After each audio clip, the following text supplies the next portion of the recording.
নমস্কার, আমি চৈতালি। সিথ্রিতে সবাইকে স্বাগত। আজকে আমি বানাবো নিরামিষ পনির কোপ্তা, সব কিছু ঘরোয়া উপকরণ দিয়ে। কারণ পুজো তো এসেই গেছে। পুজোর সময় আমাদের বাড়ির বেশিরভাগ বয়োজ্যেষ্ঠ মানুষরা নিরামিষ খান, তাদের জন্য একটু মুখরোচক করে বানাতেই হয়। সেই জন্য আজকের রেসিপি পনির কোপ্তা। পনির কোপ্তা করার জন্য আমি 200 গ্রাম পনির নিয়েছি। এটাকে চটকে হাত দিয়ে একদম ম্যাশ করে নিতে হবে।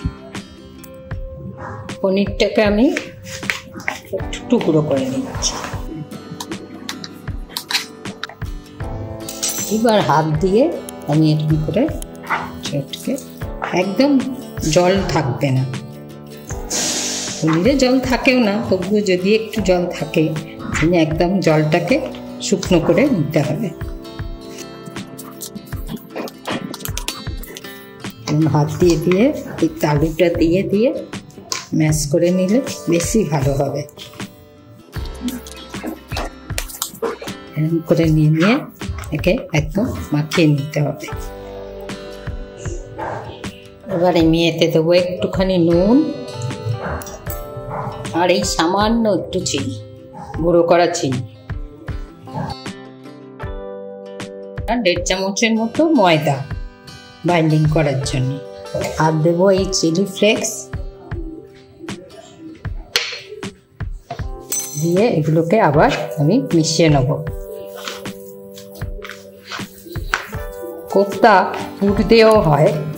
এই ছানাটাকে এরমভাবে মেখে নিয়ে তারপরে গোল গোল করে হাতেতে নিয়ে গোল করে গর্ত করে তার মধ্যে কিছু পুর দিয়ে, পুরটা কাজু কিশমিশ একটু ক্ষীর দিয়ে বানিয়ে নিয়ে তার মধ্যে দেওয়া যায়। কিন্তু তাতে সময়টা অনেকটা বেশি লাগে। পুজোর উদ্দেশ্যে যেহেতু পুজোর সময় রান্না করব, সে যাই সময়টা যাতে কম লাগে আবার মুখরোচকও হয় সেটার দিকেও খেয়াল রাখছি। সেই জন্য আমি এই কাজু আর কিশমিশটা এর মধ্যেই দিয়ে দিচ্ছি। যখন কোপ্তা খাওয়া হবে তখন মুখে পড়বে। এইগুলো দিয়ে আবার আমি মাখিয়ে চটকে নিচ্ছি। তারপর হাত দিয়ে আমি কোপ্তা বানাবো সেটা দেখাচ্ছি। এই মাখা আমার পুরো হয়ে গেছে। এইবারে আমি এর থেকে এরকম করে যেরকম মাপ করব, খুব বড় কি খুব ছোট বা মাঝারি, আমি মাঝারি সাইজের করছি। এরকম করে নিয়ে হাত দিয়ে এরকম গোল করে একদম কোপ্তাগুলো বানিয়ে নেব।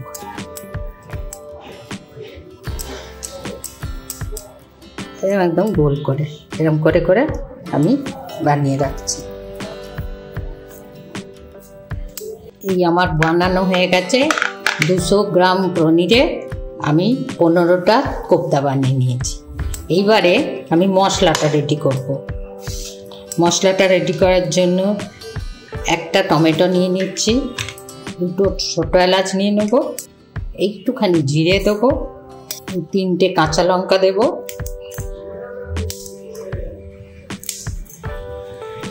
আর এই চারমগজটা একটু জলে ভিজিয়ে রেখেছিলাম সেটা দিয়ে দিলাম, আর কটা কাজু বাদামও জলে ভিজিয়ে রেখেছিলাম সেটাও দিয়ে দিলাম, আর দিয়ে দেবো এই 1 ইঞ্চির মতো আদা দিয়ে আমি এটাকে পেস্ট করে নিচ্ছি। এই পেস্ট করা হয়ে গেল। এইবারে আমি কোপ্তাগুলোকে ভাজবো। গ্যাসে কড়া বসিয়ে দিয়েছি, দিয়ে এবার আমি সাদা তেল দেব আর দেবো 1 চামচ ঘি।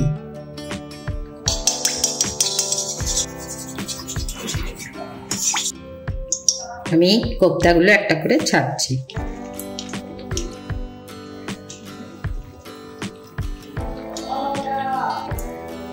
সঙ্গে সঙ্গে একবারে না উল্টে একটু হলে তলাটা তারপরেই নাড়িয়ে দিয়ে উল্টানো যাবে, তাহলে ভেঙে যাওয়ার আশঙ্কা থাকতে পারে।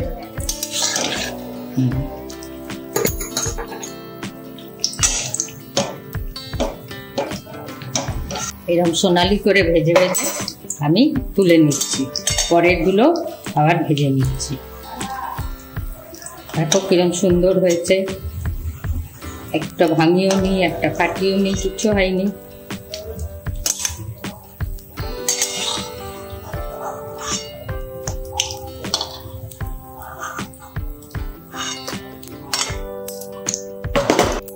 এবারে আমি পরেরগুলো ভেজে নিচ্ছি।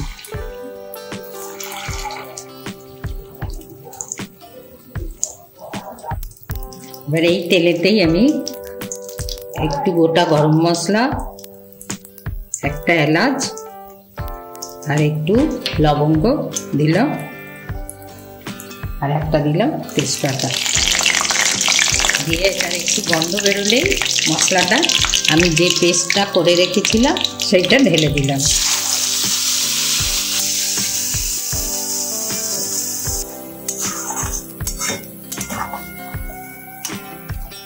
আমি দেবো একটু নুন,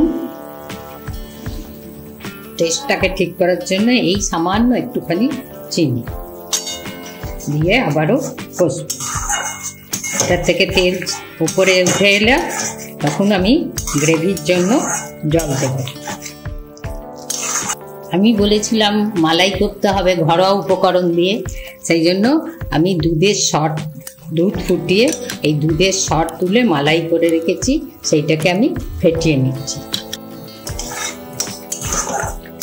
এই তেলটা উপরে উঠে এসছে, আঁচ কমিয়ে মশলাটা কষলাম, তেলটা উপরে উঠেছে। আমি এই গ্রেভির জন্য একটু জল দেবো, গ্রেভির জন্য এই জলটা দিই।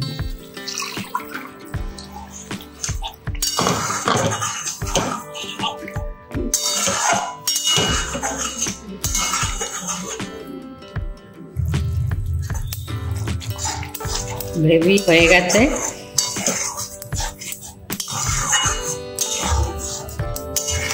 কিরকম গ্রেভি হয়েছে, ভালো। এবার আমি ওই দুধের সরে মালাইটা এর ভেতর দিয়ে দেবো।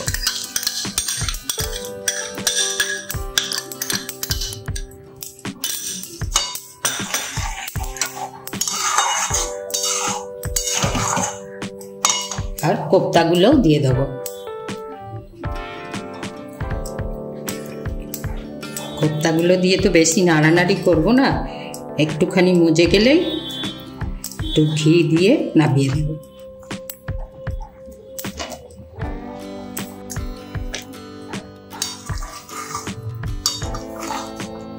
এই একটুখানি ঘি ছড়িয়ে দিলাম, একটু চাপা দিয়ে 5 মিনিট স্ট্যান্ডিং টাইমে রেখে তারপরে আমি সার্ভ করছি।